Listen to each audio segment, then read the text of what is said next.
You're now tuned in to Global Impact, the podcast that covers subjects relevant to today's society. Whether it's local or international, your host will be sure to bring it to you right here. Get ready for a life-changing experience with your host. I Got Something to Say with Stacey J. Hey, how you doing? This is Stacey J, and I've got something to say. This is episode 4, and today we will tackle diabetes and hypertension. But before we bring in our medical doctor, our physician, we have her daughter, and I had to bring her on because she came along with her mom, and it's kind of like to me, the first thing that came to my mind was bring them up in the way that they should go. Right. And that's one of the ways that young people learn from their parents is to accompany them at different places and different spaces. So I'm glad you're here. And since you're here, I just want to kind of put you on the spot for a quick second. Tell everybody, what's your name? So my name is Koi Galbraith. Okay, yes. And you are in college? I am. Okay, where do you attend? I attend Wayne State University. Okay, very good. And what are you majoring? My major is neuroscience. Neuroscience. Could you explain to everyone out here that is watching exactly what is neuroscience? So neuroscience, it's most simply explained as what people do and why they do it. So we have the regular sciences like chemistry, biology, anatomy, but then we also have sciences that are not so subjective, like psychology, explaining why people do what they do. Okay, wonderful. What made you go into neuroscience? Well, it wasn't a straight path. I initially started in public health thinking I would like to do medical administration, and I realized fairly quickly that's not what I want to do. Yeah. So after that, I went into biochemistry, but I figured it was too much science and not enough, working with people. And so after that, I landed on neuroscience, and I'm pretty happy there. Awesome. You learn something new every day. Thank you so much for coming in and sitting. And we're going to turn the mic over to your mother, Dr. Carla Hunter. Give me 1 second. We're going to pause this for a second. Hello again, Stacey J. I've got something to say on Global Impact with Stacey J. And we have here, blessed to have you here on the podcast. We have Dr. Carla Hunter. Yes, Koi's mom. So we have Dr. Carla Hunter. And if you can, Dr. Hunter, can you tell us a little bit about yourself? Well, I am a family medicine doctor. Trained at Wayne State University School of Medicine. I did my undergraduate at the University of Michigan, Ann Arbor. I was a psychology major there, and then trained at Wayne State.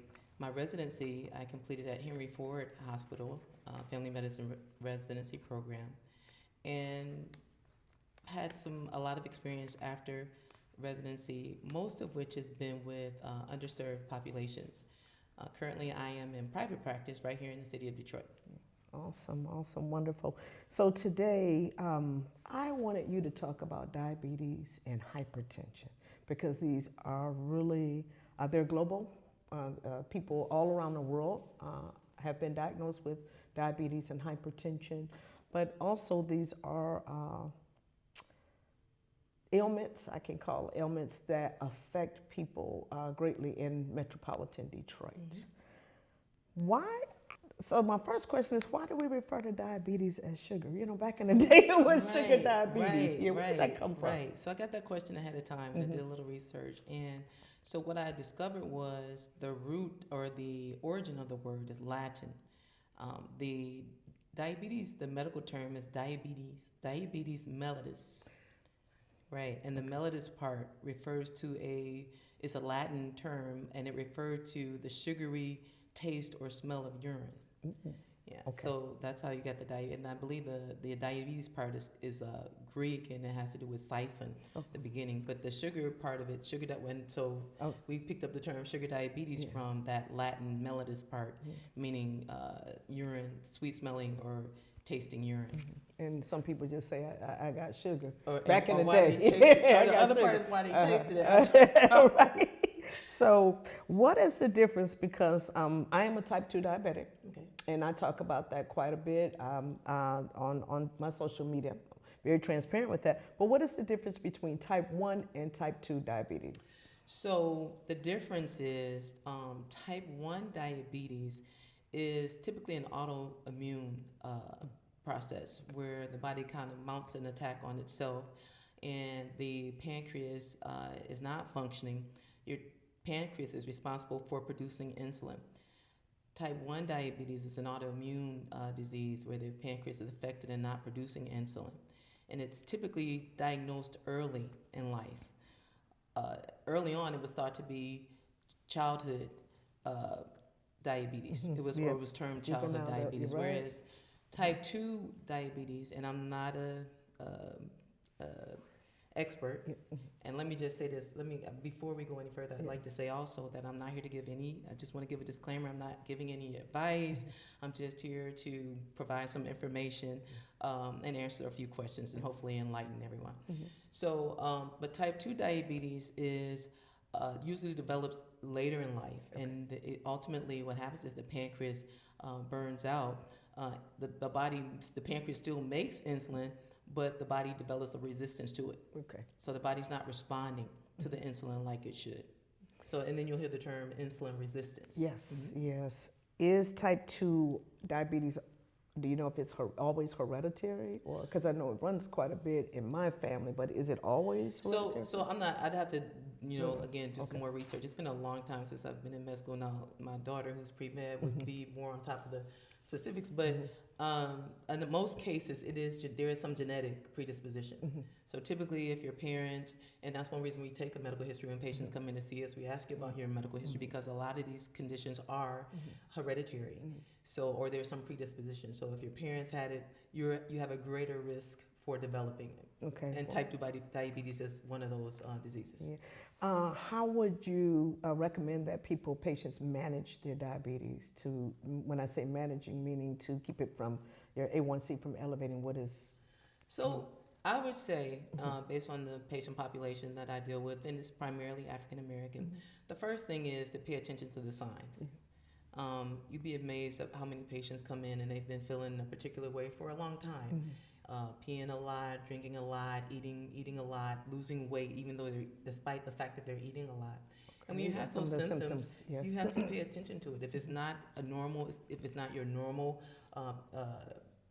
the way your body normally reacts or responds, then you need to address it. Once the diagnosis is made, and we make the diagnosis by drawing your blood.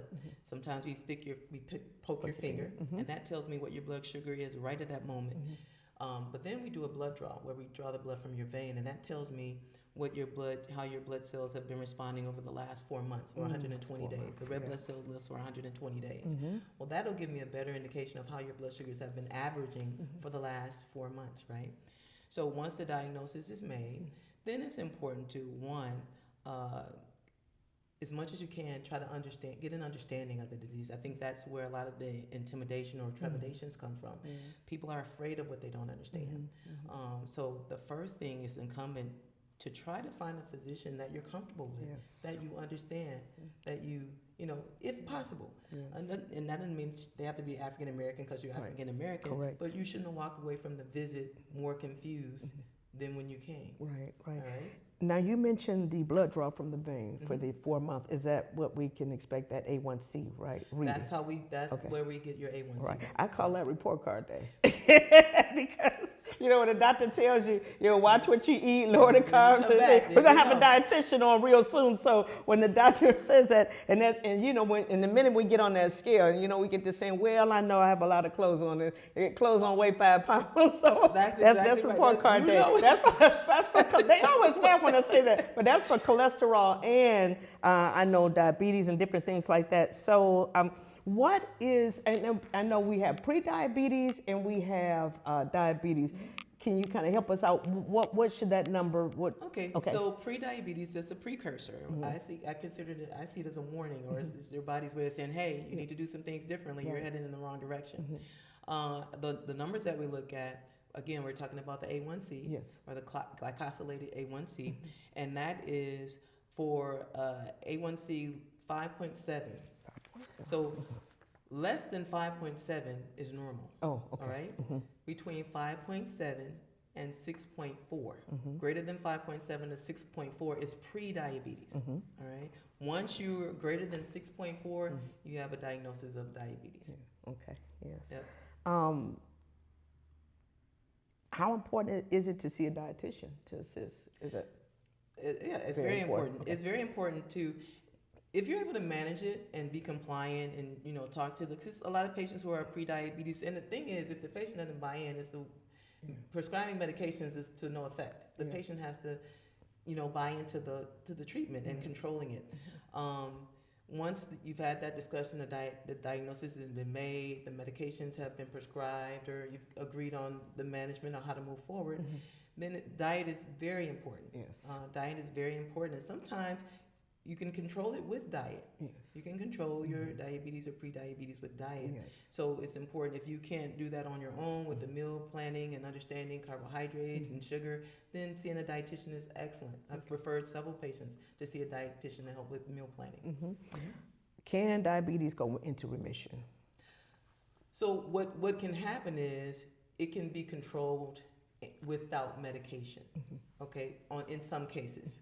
So I've had patients who actually started to improve their dietary choices, exercise more, lose weight, and they're able to get their numbers in a place where we're satisfied. But now, if that doesn't happen, then you have to stick with the medications until that happens. Because when you walk around with a lot of blood sugar or sugar floating around in your blood, then you're doing damage. You can get in organ damage and things like that. Kidney failure, is that a result of not managing? Is that a combination of diabetes and maybe hypertension, or is it just? So what happens is, and I'm trying to keep it as simple as possible Thank you. because you get real, and the patients don't understand. So what happens is in your bloodstream or in your blood vessel, you have blood flowing through it. Well, if you have sugar in there or glucose in there, it impedes the circulation of the blood. So you got your vessels coming off your heart and going to your kidneys and going to your eyes and to your heart and to your extremities because blood flows everywhere, right? Yes. Well, if that blood flow is impeded because you have too much sugar in there, then those organs are not properly supplied and then they're affected. So you wind up with kidney damage or damage to your eyes. Diabetics have problems with their eyes or problems with your extremities. We know a lot of diabetics wind up with amputations because that circulation is impeded. Now, if you add hypertension to that, well, now the pressure inside of the blood vessel is high.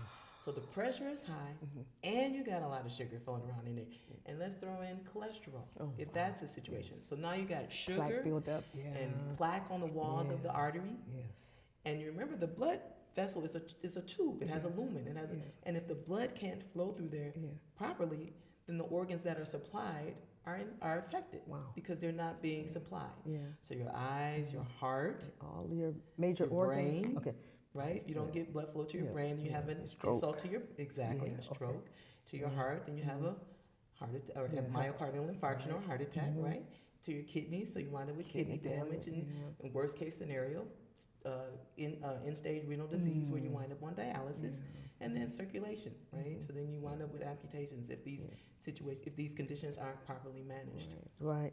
Wow, that's so important to know, and I've seen relatives suffer, and they were very honest about that, about them not taking care of themselves and not walking and not being very mobile, and they had the ability to walk and to eat better and to drink plenty of water. So I like the way you broke that down, and that for patients. I think I mentioned earlier that one of the things I don't try to do is diagnose myself. I don't. I think that's very dangerous.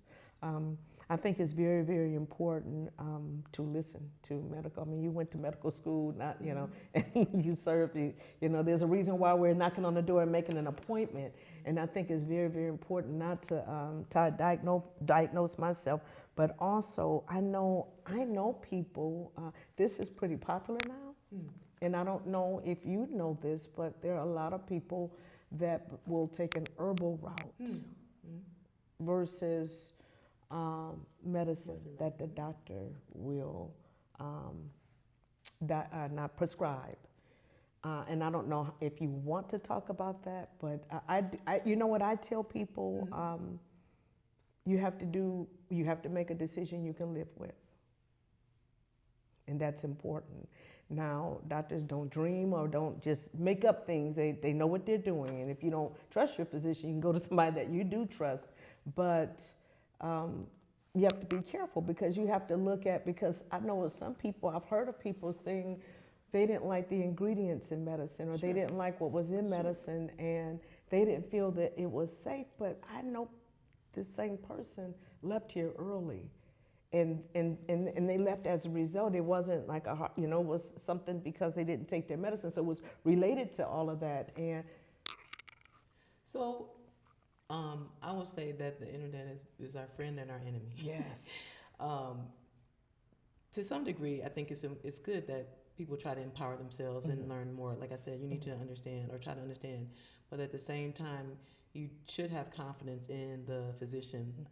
Hopefully, you have the right physician to talk to and share those concerns and trepidations, and that can explain some things to you. Now, I understand that some of the medications do make patients feel bad. They don't like it, and it doesn't make. If I can prescribe medications all day, if the patient's not going to take it, Side effects. I'm just practicing prescribing medicines. Yeah. So we try to talk about those side effects, what the potential side effects, and try to give you let you know in advance that this could potentially happen. If those symptoms occur that are adverse and make you feel bad, then have a conversation with your doctor. Like, hey, I really don't like this medicine. I don't like the way it makes me feel. There are lots of classes of medication. Now they have newer medications out with a better profile that don't make patients feel so bad. Now, as it relates to herbal supplements and alternative treatments, that exceeds my scope. I'm not versed in alternative medicine. However, I'm not opposed to it. Okay. If a patient wants to do a trial with, something, whatever it is they discovered, but how long? And it depends on how far advanced your diabetes is. If your A1C is, you're pre-diabetic, or you're just over that 6.5 range, we can work with that. If you're 14, it's right. funny you should say that, because I had a patient recently, Yes. like Tuesday. Yes. When an A1C came in, we checked it, did a finger stick, new patient, blood sugar, the machine wasn't even reading. It was reading as high. Wow. So I knew it was a problem then. Had been lost to care for a while. So at this point, alternative treatments, we're going to go with the traditional treatments right now. Yes.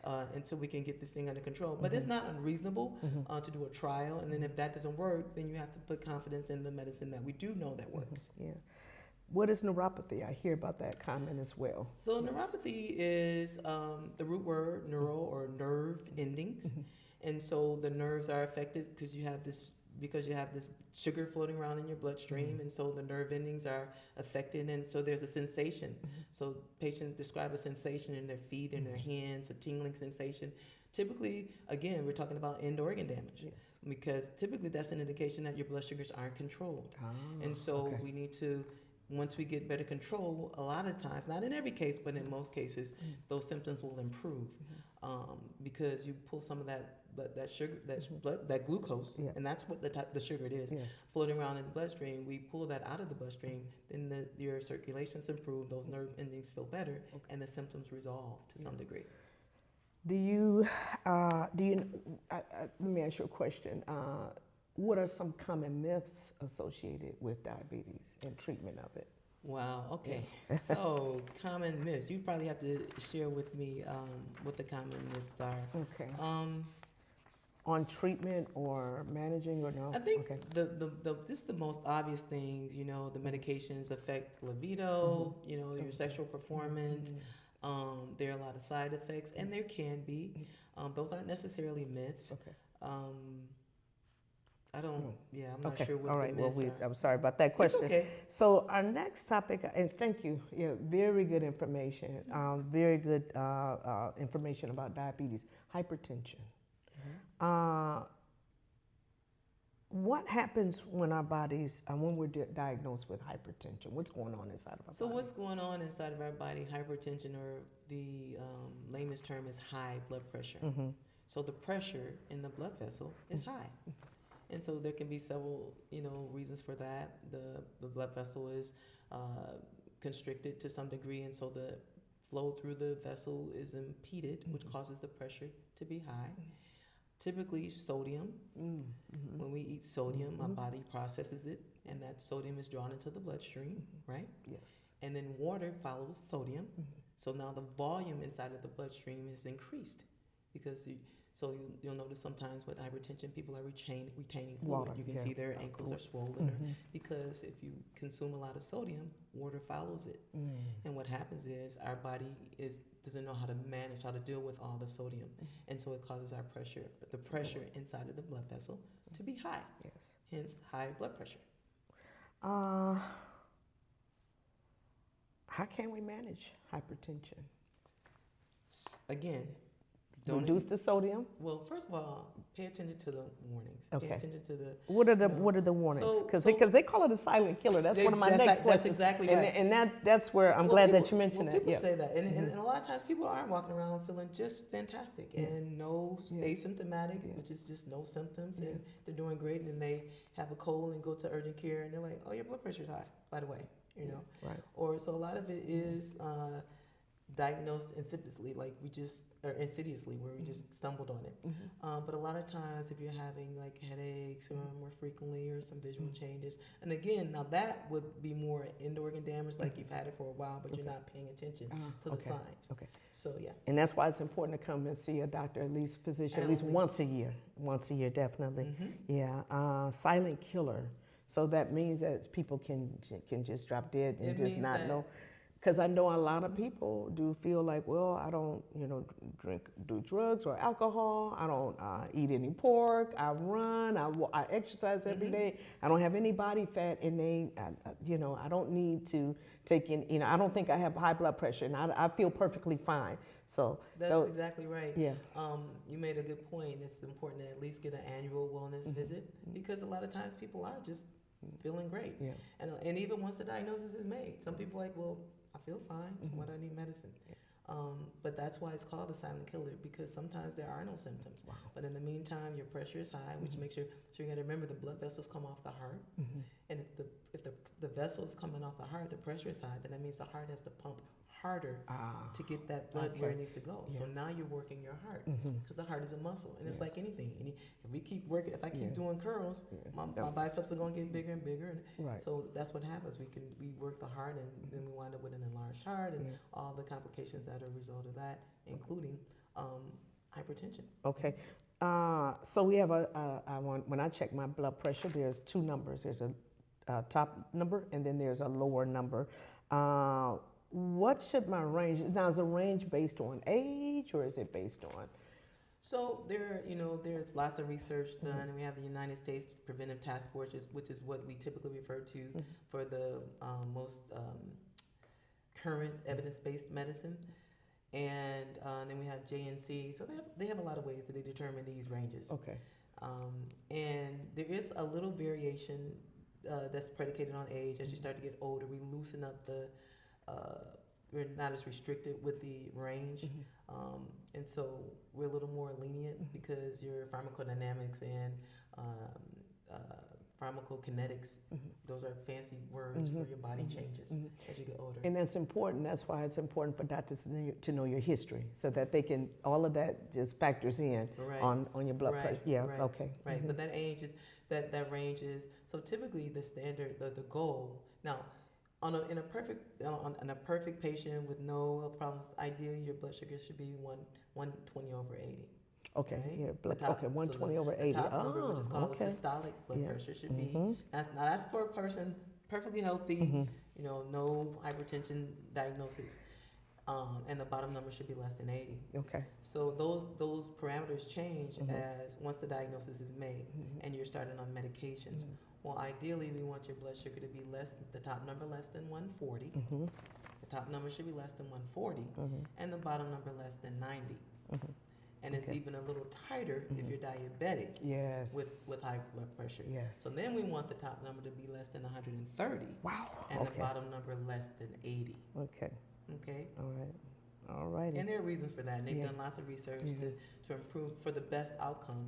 Those are the numbers that we aim for. That's the goal. Yeah. A lot of people think that doctors are riding them, but no, doctors just want you to be alive and healthy enough. To avoid certain things. Oh, wow. How often should I check my blood pressure? Well, it depends. So that varies. It depends on how controlled or uncontrolled your blood pressure is. Okay. If your blood pressure is controlled and has been controlled, and if you've been diagnosed with hypertension and your blood pressure has been relatively controlled, then you have to maybe once a week. If you're on medication. If you're on medication. Once a week? I would say once a week, if it's controlled. Okay. Now, when the diagnosis is initially made, then of course we monitor it a little more closely. Okay. So we may have it recorded every day, or your doctor may say, hey, check your blood pressure every day. And the reason I say once or twice a day, not really more than twice a day, is because people just get obsessed with it. Yeah. I mean, they'll come exactly in with, right. I check my blood pressure 6 times. Right. I just got off the phone with somebody. I think there was, exactly. So depending on, again, it's specific to the patient. If your blood pressures are well controlled on your medicines, then you don't have to check it as often. Maybe every other day, or as long as it's staying in at that goal. Now, if it's uncontrolled, then you may have to check it daily. Okay. Is there a specific time, or what is, is there a specific, like the best time? Is it in the morning, or is it in the evening when you come home from work, or? Okay. So or I before will or after this, fitness? I will tell you what I tell patients. Now, other doctors may practice differently, or I'm not an expert. I don't profess to be an expert. I'll tell you what I tell my patients. When I ask my patients to monitor their blood pressure, it's important, one, that they know what they're looking for. So we give them the goals. Like this is our goal, right? Because some people checking their blood pressure don't even know what they're looking for. They're just checking it every day because the doctor said so. So you need to know the numbers, right? Exactly, right. Numbers, right?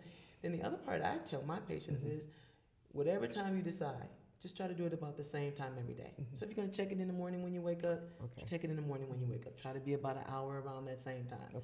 If you're going to check it at night before you go to sleep, then check it at night before you go to sleep. And try to stick with, and then when you bring, so we can get a consistent pattern of how your blood sugars are ranging away from the doctor's office. Because some people's blood pressure only gets high when they come to the doctor's office. And that's called white coat syndrome. And it's real. Really? Some people have great blood pressures at home. I know. Come to the doctor's office, it's through the roof. Yeah, that has happened. And in the past, yes. Isn't it something? Wow. So there's something psychological with that as well. A little bit, just a little bit.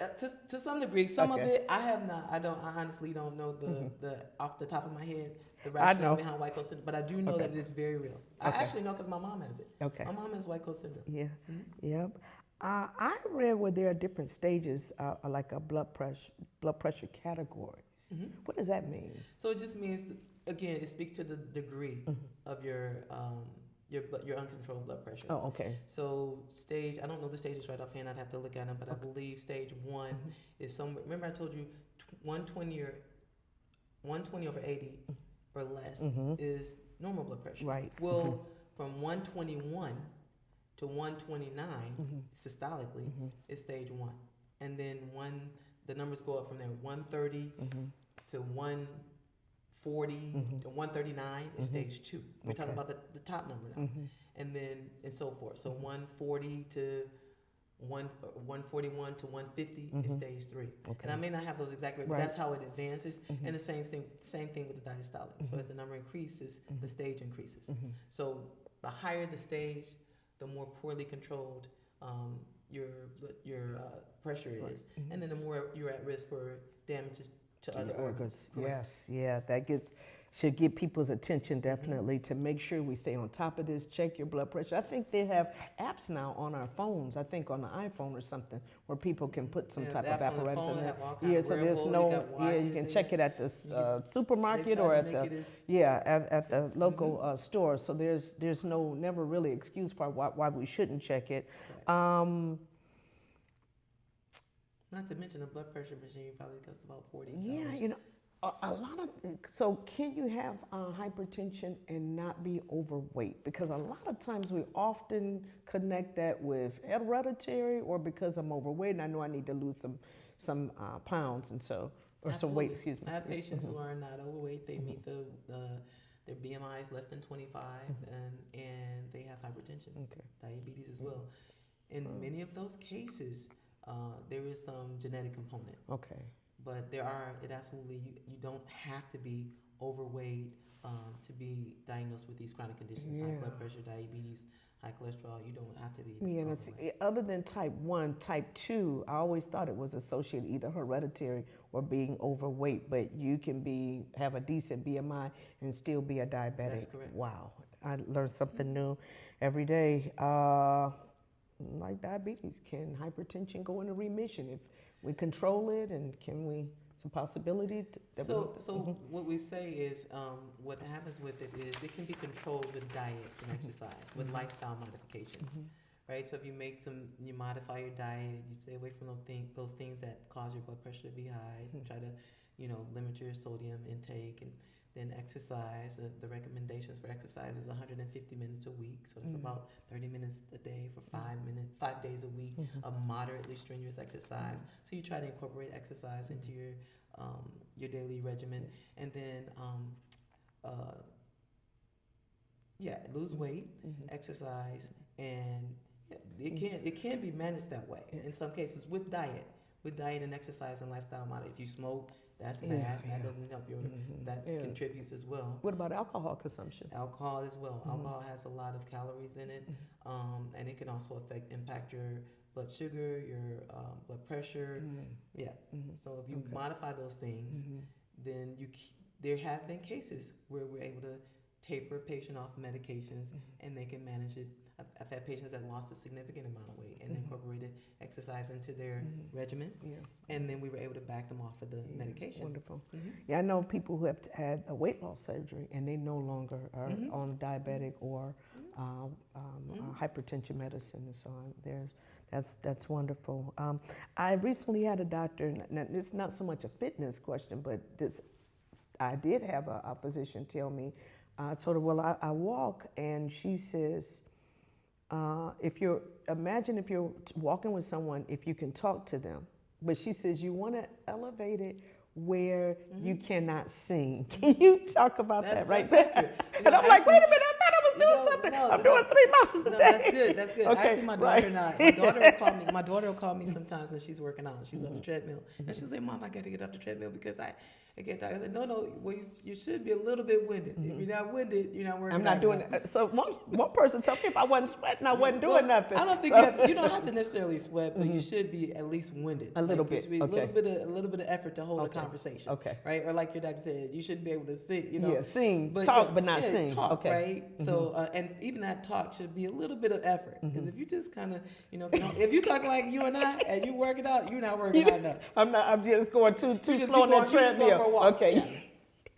That's not a brisk walk, knock. Okay, all right. I was trying to. Okay, okay, all right. I'm glad she told me that. Better than yes, nothing. that's better than no. But I'm glad because I got to step it up. I really have to step it up so I can have a better report card. So report card's getting better. Good. I'm going Good. from I'm getting better. Good. And I know she said about my A1C, and I said, well, I'm going to celebrate it because my A1C had come down 3 points. Good for you. So and I'm working to get it down to pre-diabetic. So I think about 3 points away. So wow, you're gonna do it. I believe. Yeah, I know you are. yeah. So I'll man, be looking for that phone call, that thank text you. message. Yes, yes.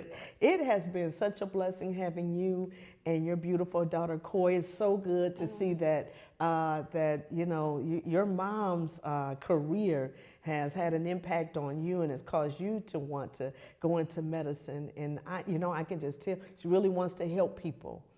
Very people-oriented, people person, and I love it. I think you're going into an amazing field, and it's such a blessing to have you. I know doctors are very, very busy people, so we're just blessed. Thank you so much for carving out your time and to come on. And I love the disclaimers. Just a blessing. We have a gift for you. Aww. You don't have to open it now. Okay, You can wait later. Okay. But we always have a gift for thank you. our visitors on Global Impact with Stacey J. Because you could be anywhere, but you took the time out to come here and educate. And hopefully somebody has been, I don't know about inspired, but definitely educated. And I'm hoping that the information can impact people. We do know, is because we're Global Impact with Stacey J, that people can share this video and it would make sense to people across the world, because everybody across the world could be dealing with diabetes and hypertension. I am curious though, in different parts of the world, diets are different. Correct.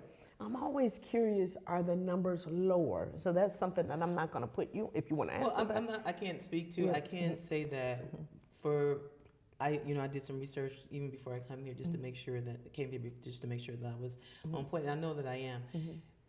unfortunately, African Americans are definitely disproportionately represented for the diagnosis of hypertension, diabetes, and a lot of that does have to do with diet. And Coy and I talked about some of the social determinants of health that play a role in that, and that means those things that are non-medical that contribute to that. And so, yeah, we definitely have a higher prevalence of hypertension and diabetes.